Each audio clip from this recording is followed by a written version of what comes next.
আসসালামু আলাইকুম প্রিয় শিক্ষার্থী বন্ধুরা, আজ আমি তোমাদের প্রেজেন্ট কন্টিনিউয়াস টেন্স সম্পর্কে আলোচনা করব তোমাদের সাথে।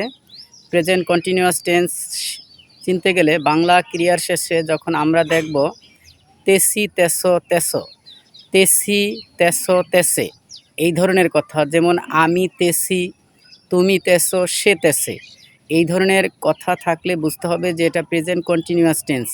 আর প্রেজেন্ট কন্টিনিউয়াস টেন্সের ক্ষেত্রে সবসময় আসবে সাবজেক্ট, সাবজেক্টের পরে অক্সিলিয়ারি ভার্বগুলো আসবে। অক্সিলিয়ারি ভার্ব হচ্ছে তিনটা, এম, ইজ, আর।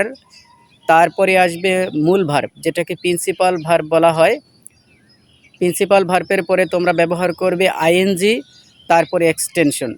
যেমন আমি তোমাদের একটা বাক্য বলে দেখাচ্ছি। তোমাদের যে সহজ বাক্যগুলো আছে, যে I am drinking a tea, I am drinking a tea, যদি আই দিয়ে বলি তাহলে বলবো আই এম ড্রিঙ্কিং এ টি।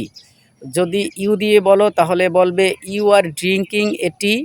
আর যদি হি দিয়ে বলো he is drinking a tea. তো শিক্ষার্থী বন্ধুরা, আর যদি উই দিয়ে আমরা বলি তাহলে we are drinking a T. Third person singular নাম্বারের ক্ষেত্রে তোমরা সবসময় ইজ ব্যবহার করবে,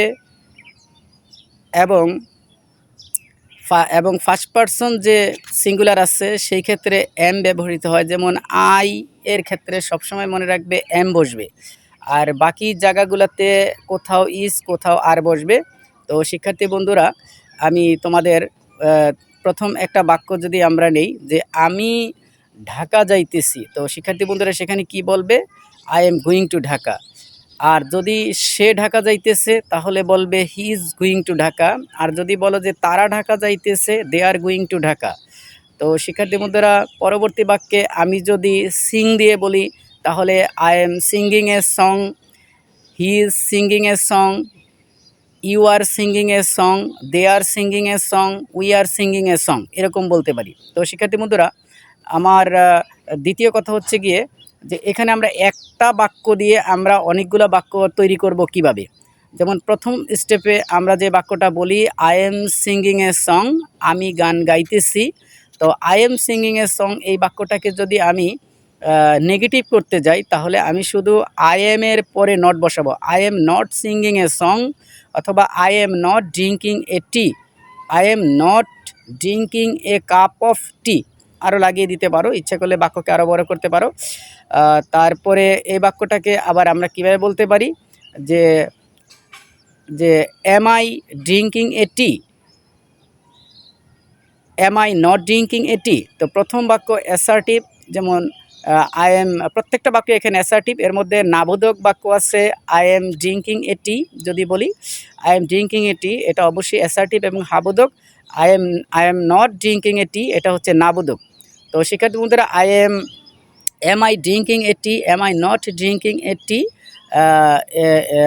এখানে বাক্যটার ক্ষেত্রে যদি আমরা অক্সিলারি ভার্বকে আগে নিয়ে আসি তাহলে সেটা হয়ে যায় ইন্টারোগেটিভ সেন্টেন্স, অর্থাৎ প্রশ্নবোধক বাক্য। তো শিক্ষার্থী বন্ধুরা, আমরা যদি বলি we are playing cricket, we are playing ক্রিকেটের ক্ষেত্রে এটাকে আমরা যদি নেগেটিভ বানাই তাহলে বলবো we are not playing a cricket.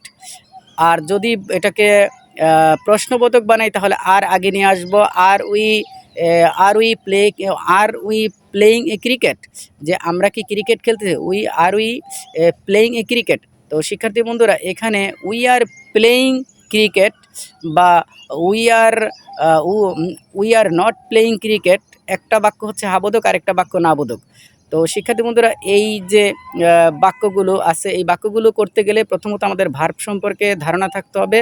তো আমি ড্রাইভ দিয়ে একটি বাক্য যদি তৈরি করি, তো ড্রাইভ দিয়ে একটি বাক্য তৈরি গেলে I am driving a car, I am not driving a car, am I driving a car, am I not driving a car বলতে পারি। আবার যদি আমরা সুইম দিয়ে করি, যে I am swimming in the river, I am not swimming in the river, am I swimming in the river, am I not swimming in the river, যে আমি সাঁতার কাটতেছি, I am swimming in the river, আমি নদীতে সাঁতার কাটতেছি, আমি নদীতে সাঁতার কাটতেছি না, I am not swimming in the river, আমি কি নদীতে সাঁতার কাটতেছি, am I swimming in the river, আমি কি নদীতে সাঁতার কাটতেছি না, am I not swimming in the river.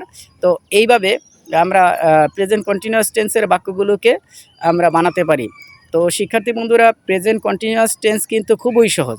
যে প্রেজেন্ট কন্টিনিউয়াস টেন্সের ক্ষেত্রে সবসময় মনে রাখবে, যে কাজটি বর্তমানে চলমান অবস্থায় যে কাজটি চলতেছে সেই কাজটা কে নিয়ে আলোচনা করা হয়। যেমন আমি যাইতেছি, আমি খাইতেছি, আমি ঘুমাইতেছি। তো এই বাক্যগুলো আসলে তোমাদের জন্য খুবই গুরুত্বপূর্ণ। আমাদের এই কথাগুলো কিন্তু বর্তমানের কথাগুলো কিন্তু অনেক অনেক লাগে।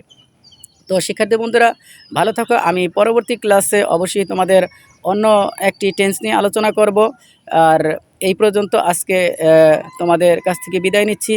ওকে, আল্লাহ হাফেজ, আসসালামু আলাইকুম।